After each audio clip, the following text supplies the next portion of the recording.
Insemmilkom, il-power station li proponiet il-kumpanija Norveġiża Sargas sena u nofsilu l-Gvern Malti kienet ser twassal għal kontijiet irħas u tnaqqis drastiku fl-emissjonijiet.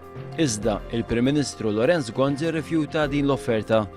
F'intervista mal-editur tal-ġurnal Malta Today Xavier Balzan, il-kap eżekuttiv Henrik Fleischer qal b'dan l-impjant il-kontijiet tad-dawl u ilma jorħsu bin-nofs. Il-kap eżekuttiv ta' Transport Malta u d-9 chief officers tal-istess awtorità jaqilgħu bejniethom f'salari total ta' 560,000 euro. Il-kap eżekuttiv waħdu bħala salarju biss idaħħal 81,000 euro fis-sena.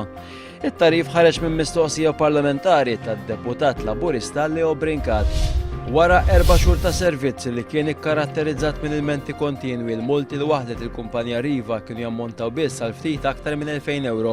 Minn tarif parlamentari li jingħata mill Ministru Ostingat riżulta li l-multi jvarjaw minn 50 għal 250 euro u mhumiex relatati ma' dewmien fis-servizz. Id-deċiżjoni li gvern ġdid inaqqas il-kontijiet tad-dawl u l-ilma ser tapplika l kulħadd qal il-kap tal-Oppożizzjoni Joseph Muscat f'intervista li saritlu fuq il-programm Bondi Plus. Joseph Muscat qal l-investituri barranin qed joffru sistema biex jitraħsu l-kontijiet tad-dawl u ilma li ma' sistema hija waħda mill-possibiltajiet li qed jikkunsidra il-Partit Laburista. Il-Ministru tal-Finanzi Tonio Fenek jikkonferma fil-Parlament li se jkun hemm żieda fil-bolla li ma' żieda kienet moħbija fil-budget għas-sena d-dieħla. Kif qal il-Partit Laburista din iż-żieda se tkun qed tnaqqar nofs loli tal-ħajja li ser jirċievu daw kollha taħt il-50 sena u jaqbżu ċertu livell ta' dħul. Il-kumpless ta' Palm City fil-Libja illi fiehem interessi ta' negozjanti Maltin spiċċa fil-mira ta' grupp ta' ġellieda minn Miżurata. Il-każ seħ nhar it-tnejn li għadda bis-sitwazzjoni tiġi lura normal f'tem ta' nofsija biss b'intervent tal-Brigata ta' Tripli.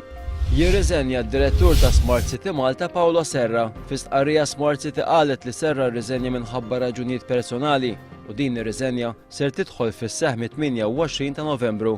Fl-aħħar ġimgħa l-proġett spiċċa fiċ-ċentru ta' kontroversja wara li l-Ministru Ostingat qal li s-sidien ta' Smart City ma kellhom l-ebda obbligu joħolqu impjieg wieħed mill-5,000 impjieg illi kienu ġew mwiegħda. Il-Partit Laburista ċelebra il-91 anniversarju mit-twaqqif tiegħu b'quddiesa fil-Knisja ta' Marija Bambina fil-Mellieħa. Għal-quddiesa attenda l-mexxej Laburista Joseph Muscat u Martu Michel flimkien ma' uffiċjali oħra tal-Partit Laburista. Il-ħadd filgħodu Wan se jkun qed ixandar din il-quddiesa fid-9:30. Fl-aħħar net kompli sejra l-ar is-sitwazzjoni fl-Eġittu hekk kif il-ġlied daħal fil-5 jum tiegħu. Id-dimostranti qed jirrifjutaw offerta tal-Gvern Transitorju li ħaffef il-proċess għall-elezzjonijiet bikrija. Minflok qed jitolbu lill-Armata biex iħallu minnu fih it-tmexxija tal-pajjiż. Dak kien kollox għalissa. One News jerġa' jkun magħkom b'aktar dettalji fil-bulettin tas-7:30.